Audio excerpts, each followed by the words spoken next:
Mackenzie Johnston with Cattle News Central, bringing you your May 30th, your Memorial Day cattle industry headlines. Brought to you by AgRisk Advisors. They manage your risk so you can manage your operation. With the weather being unstable, there is no better time to look into coverage for your feed crops. The annual forage deadline is right around the corner. With their state-of-the-art technology and second-to-none customer service, you can be confident that your policy is in good hands. AgRisk Advisors, risks averted, legacies preserved. We are also sponsored by American Beef Producer Magazine. They are doing their part to promote nutritionally wholesome beef through their Real Beef Made from Plants campaign. Through this campaign, they are reminding the general public that beef is already made from plants. It is not some fake product sitting on a grocery store shelf packed with chemicals and an ingredients list a mile long. They are doing this by selling t-shirts, hoodies, caps, and stickers promoting beef. I encourage you all to check out what they have to offer. Head on over to realbeef.shop. American Beef Producer Magazine, guiding beef producers for over 25 years.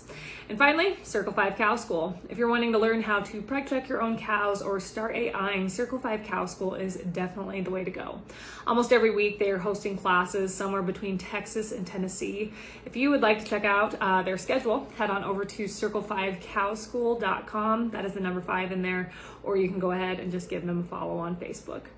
Drovers has reported last week the USDA announced they will be making $200 million available to create a new processing capacity expansion program. $25 million of these funds will go towards workforce training under the Meat and Poultry Intermediary Lending Program. The purpose of these funds is to provide financing for independent meat and poultry processors to start up or expand operations. Additionally, the program is expected to create opportunities for small businesses and entrepreneurs in rural communities. The program will provide grants of up to $15 million to qualifying recipients, and those qualifying recipients include private nonprofits, cooperatives, public agencies, and tribal agencies.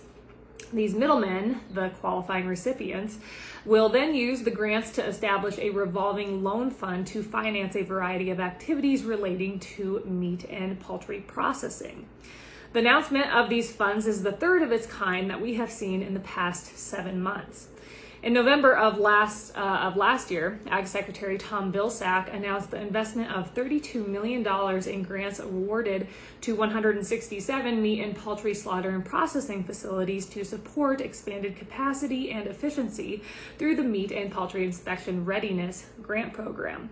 Then in January, the Biden administration announced it will spend $1 billion in American Rescue Funds to expand independent meat processing capacity as part of a broader initiative to break up the meat packer monopoly. On top of all of this, USDA also announced new proposed poultry regulations. The agency unveiled a proposed rule under the P&S Act, which they claim will protect poultry growers from abuse and create more transparency around how farmers are paid. The rule would require poultry processors such as Tyson Foods and Pilgrim's Pride to disclose compensation information for chicken farmers who are paid under the so-called tournament systems. And in case you are unaware, these tournament systems pit farmers against one another to determine payment. And if you want a clear picture of how these tournament systems work within the poultry industry and just how the poultry industry got to where it is today, vertically integrated, I encourage you all to read The Meat Racket. That is a phenomenal book that gives you a glimpse into the hell that the poultry industry has become since it has become vertically integrated. USDA also announced they will now begin gathering information on these tournament systems. The agency is hoping to gather feedback to determine if the tournament systems that control poultry producers' lives are fair or if they need to be restricted or modernized. In response to this news, the National Chicken Council said the proposed rules would do nothing to lower food prices, increase competition, or reduce inflation, all of which the Biden administration is hoping to do.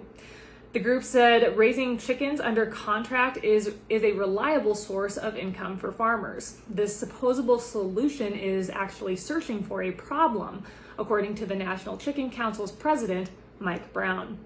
Brown said the tournament systems for which chicken growers are paid is literally the definition of competition. This update is also sponsored by 4T Ag Insurance, your go-to contractor for ag insurance. The folks at 4T Ag are dedicated to providing you with insight, information, and alternative risk solutions custom fit to your business and personal needs. They offer both crop and drought insurance, and they offer LRPs on both fed and feeder cattle. If you'd like more information, head on over to their website, www.4tag.net. That is number 4, TAG.net.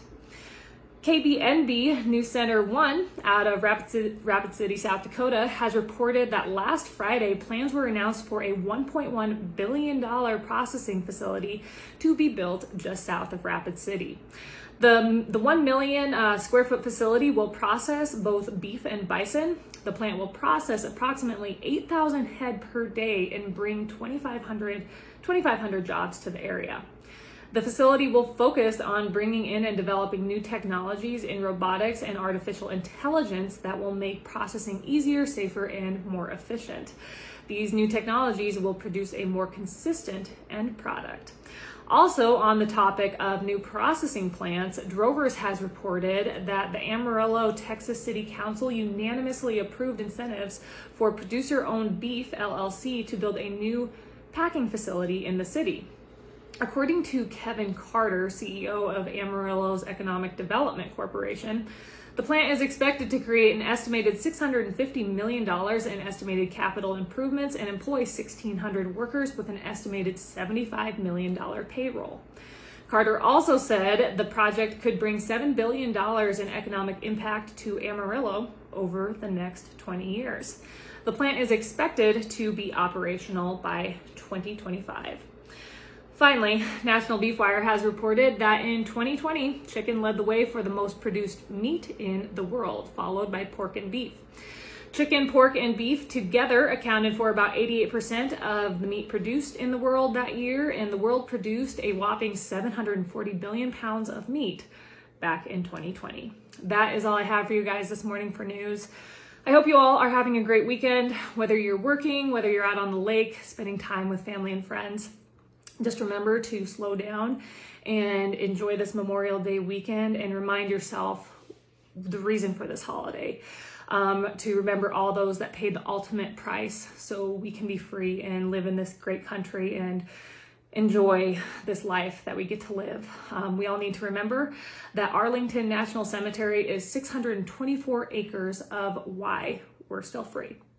That's all I've got. I'll catch you later. Have a good one.